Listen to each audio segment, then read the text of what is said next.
at you. You are beautiful. You know that. You are a light. I'm so blessed to be here. So 2 weeks ago, we started talking about new beginnings, or transitions rather.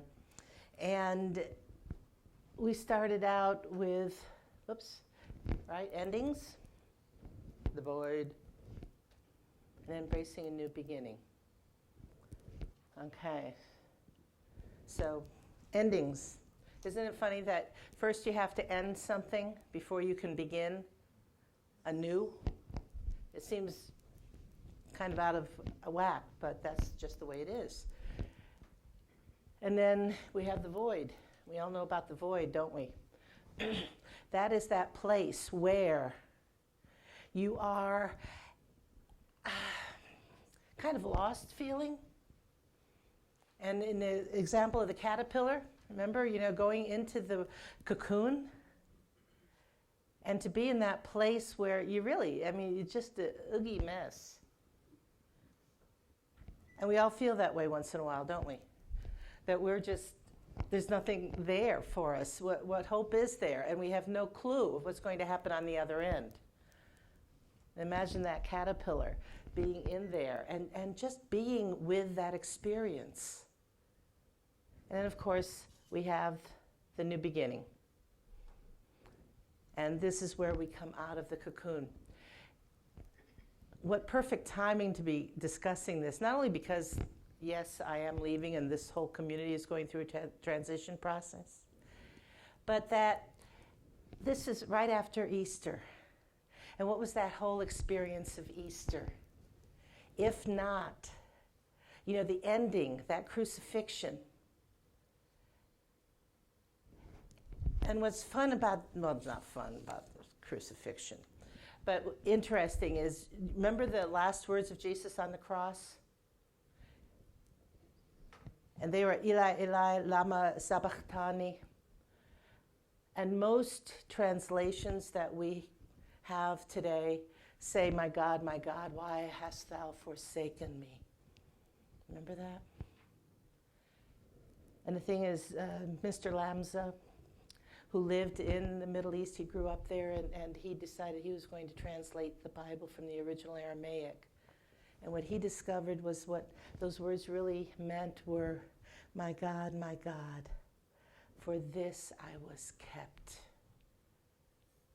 This is my destiny. Yeah, so even though it feels like a death, and even though it's painful, that ending, and then we go into the void, it's 3 days from the crucifixion to the resurrection. And last week I reminded everybody who's ever memorized the Apostles' Creed, right? He descended into hell. And on the third day then, rose again from the dead.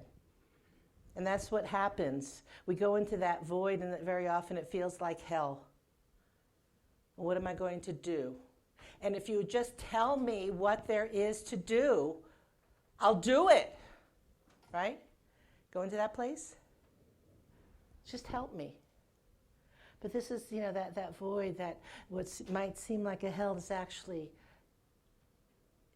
your recreation, your rebirth, so that you can rise up again and you can ascend into the higher and the better version of yourself. And because we are gloriously human, what do? We invite ourselves to go through this process over and over and over again, don't we?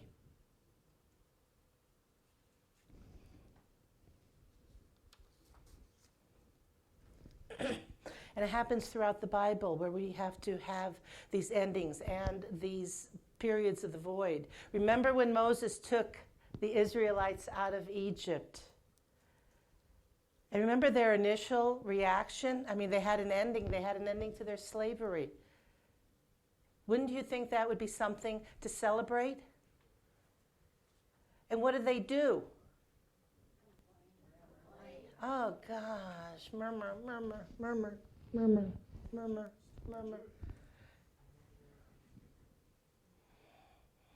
And it didn't matter, every time they had a complaint and God, fulfilled their desires, oh, we're going to go hungry.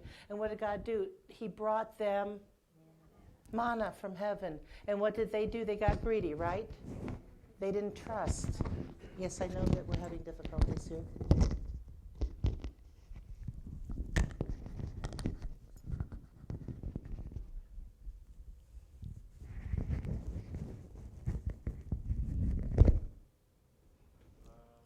I'll speak to my shoulder. How's that? Better? No, and they were in the desert for 40 years. Remember that? And it's not because Moses didn't ask for direction that they had to be in the desert. Cute joke. The point is, 40 years, what is that? That is the dying out of an entire generation. When they got to the River Jordan, there were really only 3 left from the original group. And even Moses, who guided them out, was not allowed to go into the promised land because even he had not totally let go and trusted God. And then he got to the River Jordan, and Moses had sent spies across to check it out. And this happened twice. And the first time he did that, they came back and said, oh my goodness, you wouldn't believe it, how big they are. There's so many of them, they're giants. We'll never win. So what happened? Back out into the desert again, because they still didn't get it. They still weren't ready in consciousness. They still had to go out into that void. Then they went back again after they had more opportunity for the transformation. And this time, Moses sent Joshua and his brother across the river. And they went over there, and it was like, this is a piece of cake. And they came back and they reported. And this time, they were allowed to cross the river. And it was Joshua that led them, remember? We have the whole book of Joshua. It's one of my favorites in the Bible. And in Joshua 1, God says to Moses, now proceed to cross the Jordan, you and all this people, into the land that I am giving to them. Every place that the sole of your foot will tread upon, I have given to you. No one shall be able to stand against you all the days of your life. As I was with Moses, so I will be with you. I will not fail you or forsake you. Do you hear that? I will not fail you or forsake you. All you have to do is cross the river. All you have to be willing to do is go into that new beginning. And I'm there with you. Everywhere you put the sole of your foot, I am there with you. Everywhere you look, your vision, I'm with you. That new beginning, I am so with you. All you have to do is believe. But there's more. It's like an infomercial. He says, be strong and courageous, being careful to act in accordance with all the law that my servant Moses commanded you. Do not turn from it to the right hand or to the left, so that you may be successful wherever you go. What does do not look to the right or the left? What does that mean? Don't speculate. Focus. What else? What, huh? Look straight ahead. Straight ahead? Yeah, to what? Your goal. To your goal, and don't look to the right or the left. Don't go into error thought. Come back to the law. Come back to the promise of God. Do not doubt. Remember, God is with you. God is going to take you forward. All the days of your life, God is with you. Be courageous. But behave. Follow the universal law. That's what we teach in Unity, right? There are certain universal laws. And when we follow them, life goes well. It's not always a happy time. I mean, we have losses and things happen in our lives. However, we're not in pain and suffering. It's when we go wandering in the wilderness because we don't see the truth of God's word. It says, meditate on this day and night so that you may be careful to act in accordance with all that is written in it. Again, keep focused. Meditate on it. Pray on it. For then you shall make your way prosperous, and then you shall be successful. I hereby command you, be strong and courageous. Do not be frightened or dismayed, for the Lord your God is with you wherever you go. Yes, again, be strong and courageous. What is there to be afraid of if God is with you in everything? Nothing. Nothing. And when we're afraid, what are we doing? We're making it up. It's all a story we make up. When I'm coaching people and they start into their stories, I start laughing because I'm a kind coach. And I said, that is a great story. Yes. Now, would you like to tell the truth? And then just pause, and then there's this uncomfortable laughter on the other end of the phone because they get it. That's right, yes. This is a story, something I made up. But the truth is, I can do this. If I can see it and believe it, I can do it. And if you don't like Joshua, although what's not to love about Joshua, right? How about Jesus? Remember Jesus when he said, consider the lilies of the field, how they grow. They neither toil nor spin, yet I tell you, even Solomon in all his glory was not arrayed like one of these. But if God so clothes the grass of the field, which today is alive and tomorrow is thrown into the oven, will he not much more clothe you, O men of little faith? Yeah? Come on. Therefore, do not be anxious, saying, what will we eat? Or what shall we drink? Or what shall we wear? Your heavenly Father knows what you need before you ask. But seek first his kingdom and his righteousness, and all these things shall be yours as well. Okay, so God knows before you even ask. Right? Because when you're in alignment with God, when you're being coherent with universal principle, then the universe knows what to bring to you. When you're in your story, it doesn't know what you want because you're so caught up in your story and you're all over the place, right? And, he says, seek first his kingdom and his righteousness. That's what God was saying to Joshua and his people. Follow the law, follow universal principle, go to God first, go to that beauty and purity of universal law. And when you follow it, when you follow God's teachings, when you become in alignment with God, then it all falls into place for you. So why are you, upset about it? Why do you worry?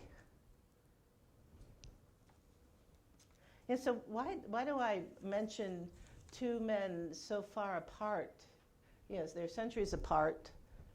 One's Old Testament, beginning of the Bible. The other's, teaching us what the law meant, what all of those teachings meant. But if you go to Robert Brummett's book, Finding Yourself in Transition, he explains that the word Joshua is the Hebrew version of the Greek word Jesus. You know that? Yes, she did, yeah. Oh. Good to see you, Candy. This name is derived from the word Jehovah, meaning I am that I am, right? And Joshua is an expression of the I am, the Lord of our being. Jesus represents the fullest expression of the I am. So historically, both Joshua and Jesus were leaders, and they took their followers into new territory, didn't they? In Joshua's situation, he's leading us into the physical demonstration of a new beginning. And with Jesus, He's leading us into the kingdom of heaven, the state of ever-expanding spiritual awareness. Both leading you into new beginning, one in the physical realm and the other in the spiritual realm.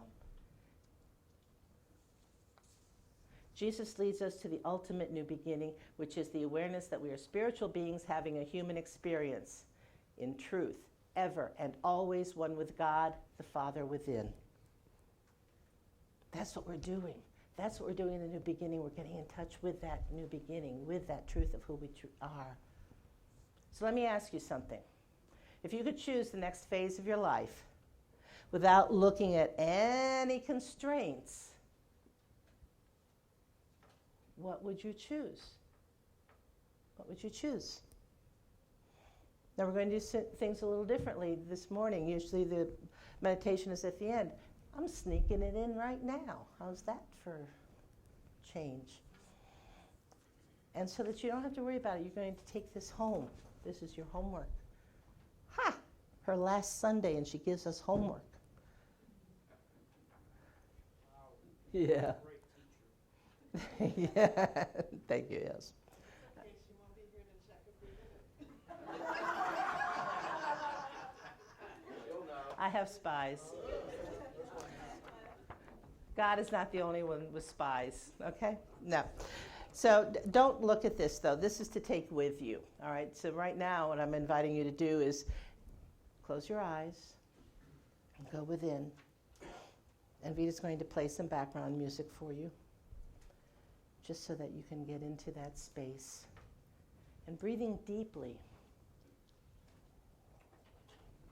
Breathing in the light and the love that is God. And allowing that holy presence to fill every cell and tissue of your body.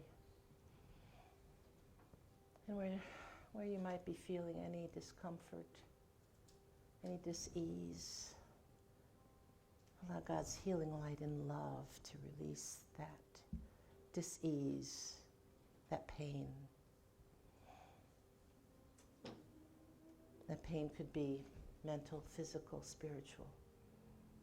Just allow that light and love of God to come through you and free you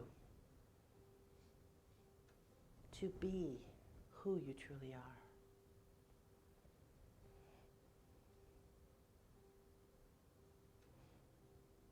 And just taking a few moments to meditate on each of these questions. What is it that you have always enjoyed doing? What do you love?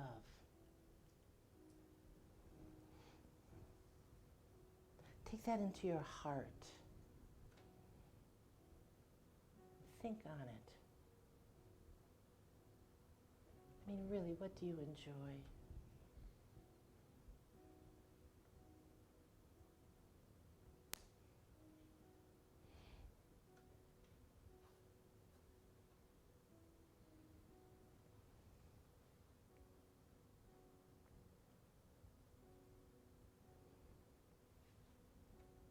And allow that feeling of enjoyment and love to fill your heart and your soul.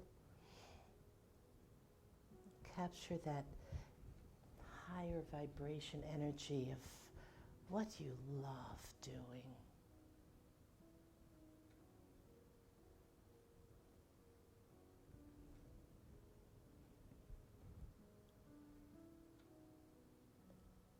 And next is, what has always come naturally to you?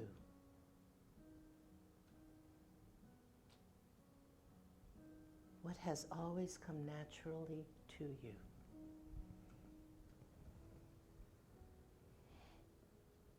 What is your natural talent? Your God-given gift.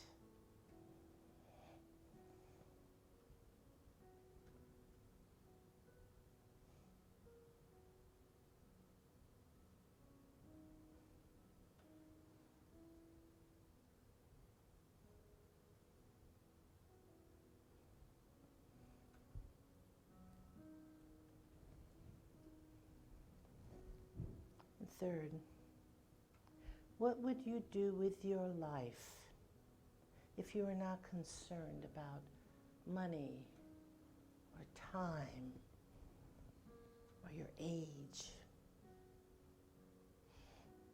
if all things were possible, no limits, no restrictions, what would you do?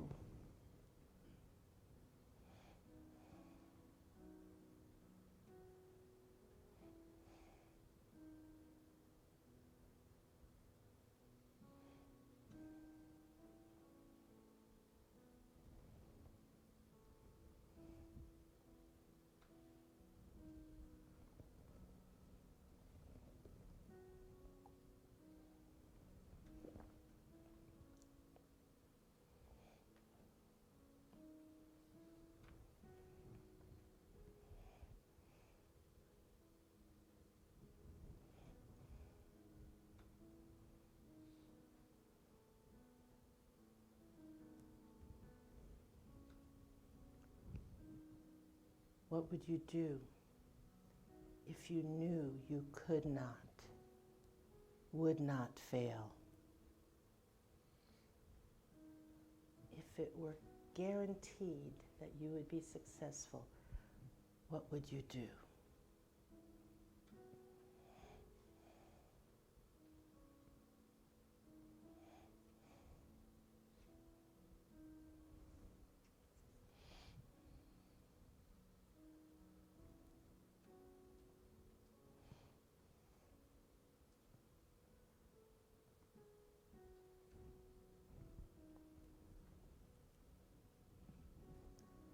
And finally, if you were to die today, what would feel unfinished in your life? If this were your last day in this human experience, what would feel unfinished?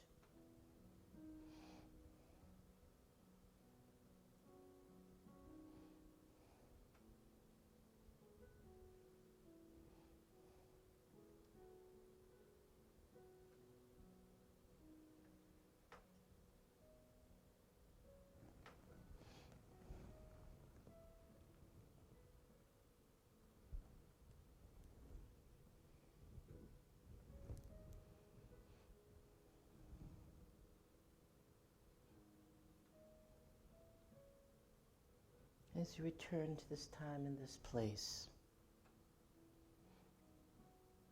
capture any answers that may have come to you, come and entered your soul, entered your emotions.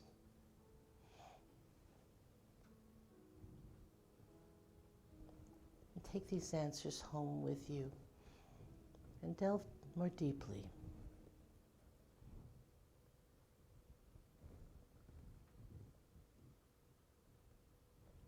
And as you work with these questions,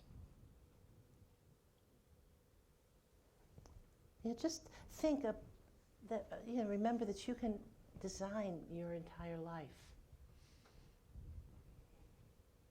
You are the co-creator with God of your life.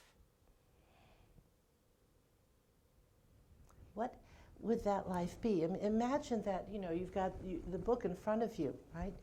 The book. And on the left side is your life up until this point. But then on the right side, this is the story you get to write. This is your future that you get to write. So who would you be? What would your life be like?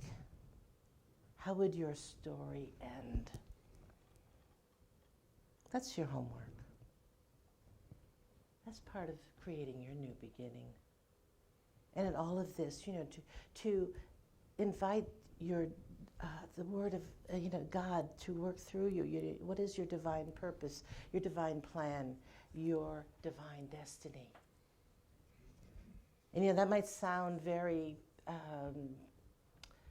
high vibration, Dalai Lama, Gandhi, Martin Luther King Jr., it might be Mother Teresa. It might be something that you think, those are high destinies. But the thing is, to be a good parent, that's a divine destiny. To be a loving friend, that's a divine destiny.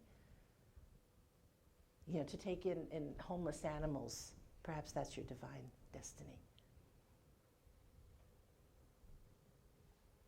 Our soul's journey is to arrive in Christ consciousness, the place where you're one with God. And we all do it in different ways.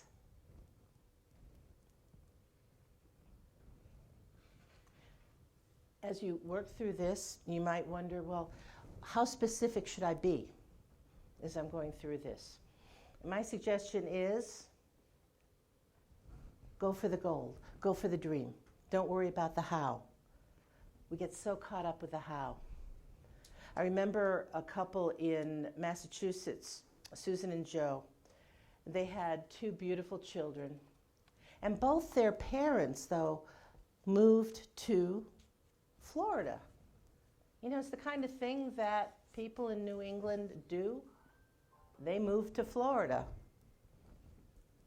to get away from the winters. So Susan was not happy that her children would not get to know their grandparents and have those kinds of intimate, fun relationships that it's wonderful to have across the generations. And she started to pray. She prayed that there would be an answer. How can we be closer to my parents so that my children learn about their grandparents and have those years remaining to create memories? And one day she thought her prayers were answered because her mom called and said, Susan, oh my goodness, I saw this ad locally in the paper. And Susan was a family therapist. And she says, it looks just right for you. Why don't you apply for this job? And Susan did. She sent a resume right away. She got a call. They flew her down to Florida for the interview. She was so excited. She got back and she started praying to God again, and she was telling God everything that was going to happen, how it was all going to unfold, and she brought it down to the detail. And what do we know about telling God everything down to the detail? If you want to hear God laugh, yeah. Tell God how it's going to happen, right?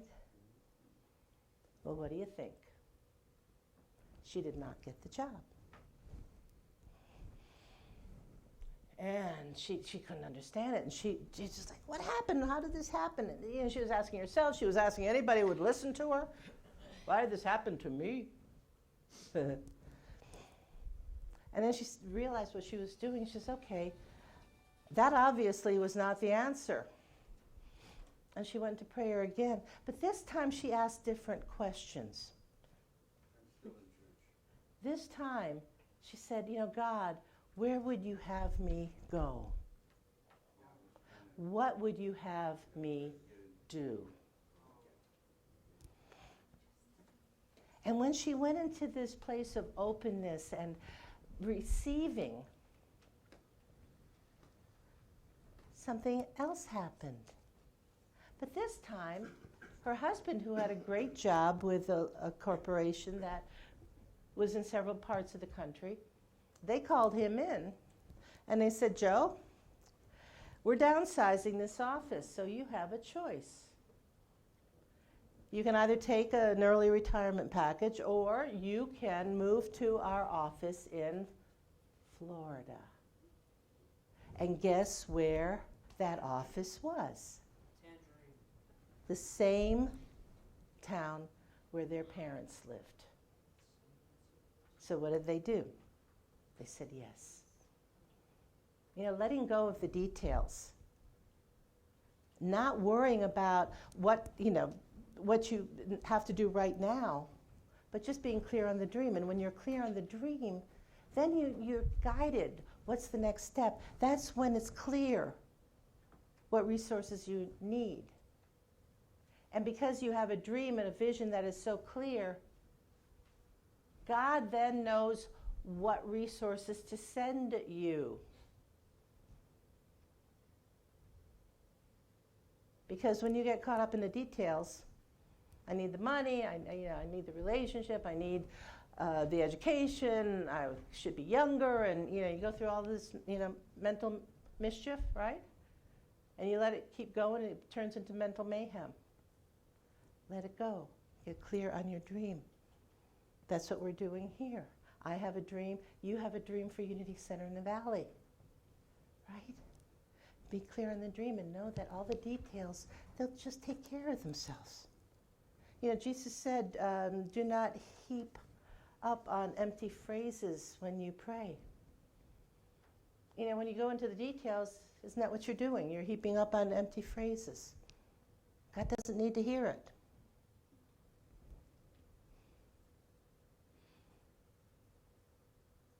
Our Father knows what we need before we ask. When we're clear on what it is our vision. I mean, there is a divine guidance. Have you ever looked at the word guidance? It's kind of fun. Okay. You see, oops, okay. There, guidance, right? And if you take guidance apart, what do you come? It's a dance, right? And then if you work further, further with the word, okay, so you have a dance. Isn't that wonderful? But what happens in a dance if both partners are trying to keep control? If you're both trying to lead, it gets messy, doesn't it? It's not pretty out in the dance floor. But when you're co-creating this beautiful dance, what we call life, and if you let God lead, if you co-create by getting clear on what is your vision, and then you let God lead, and you take the word further, and you see that the G is for God. You and I dance. Okay? Guidance. And so we come into a new beginning, and we emerge as this beautiful butterfly. And we take flight because we have followed the guidance. And as we do that, remembering that God is showing us the way, and that it is a divine way to our Christhood, that oneness with God, which is what we are always seeking. That it does come into perfect alignment. H. Emily Cady, one of Unity's earliest writers, tells us in her book, Lessons in Truth, every soul's desire originates in the heart of God. And our ultimate soul's desire is to express the Christ within and to be joined with God once more in that eternal dance of life. When we follow God's guidance, we're God, you and I dance together. And on the shoreline of every new beginning in our life, we have the opportunity to find our soul's purpose. But one of the things we have to remember through all of this, because it does feel discouraging sometimes, doesn't it? And you think, oh my gosh, I'm so tired, how am I going to get through this? But it's to remember that you're the light. We're going to do something else differently this morning, because I can. We're going to affirm that you are the light. This beautiful song. And I'm putting the words up for you to join with Vita. I am a light.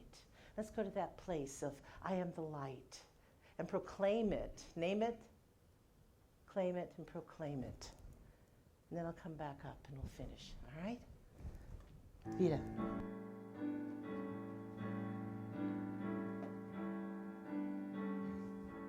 I am a light. I am a light in this world, in this world. I am a light, I am a light in this world, in this world. This is the place, this is the time. Let it shine, let it shine. I see the joy, I see the joy in this world, in this world. I see the joy, I see the joy in this world, in this world. This is the place, this is the time.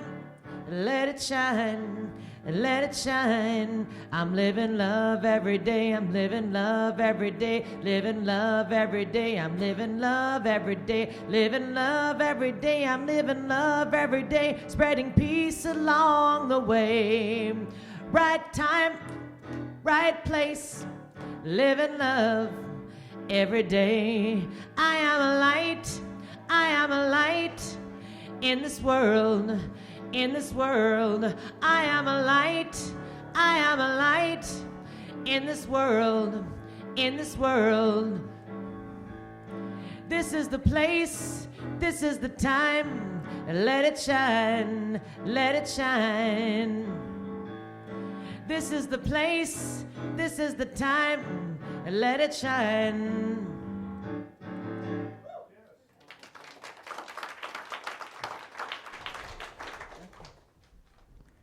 Okay, now we're going to go backwards. All right. Okay, so as we go forward into the new beginning, remember what Joshua said. You need to act in accordance with the law, with your higher consciousness. For then you shall make your way prosperous, and then you shall be successful. And I hereby command you, be strong and courageous. Do not be frightened or dismayed, for the Lord your God is with you wherever you go. And remember this inspiration from Proverbs. Trust in the Lord with all your heart, seek his will in all you do, and he will direct your paths. So it is God's good pleasure to give you what? The kingdom. Right. And as we go forward as individuals, as a church community, remembering it is God's good pleasure to give you the kingdom, to give us the kingdom. And remember that God is in the midst of everything. God is always there, and God always wants the highest and the best for all of us. And with God, what? All things are possible, and so it is. Amen. Okay.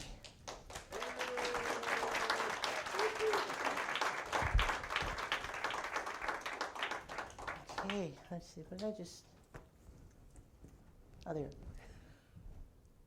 How do you lose a clicker when it's right up there with you? Okay. What do we have now? Oh, there. I've got it again. Gosh, I'm good. Now, if I'd only remember what I do, huh? You see how beautiful when we're all together and we're all butterflies and we're all following our own divine destiny. Okay. Boy, we just like that slide, don't we? Okay. All right, so now what time is it now? It is our opportunity. Don't look at the clock.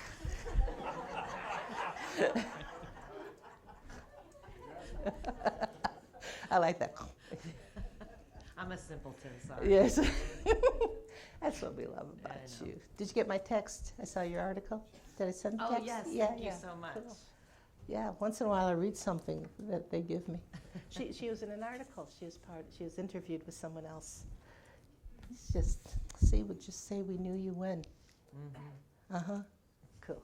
All right. So remember, we are abundance, right?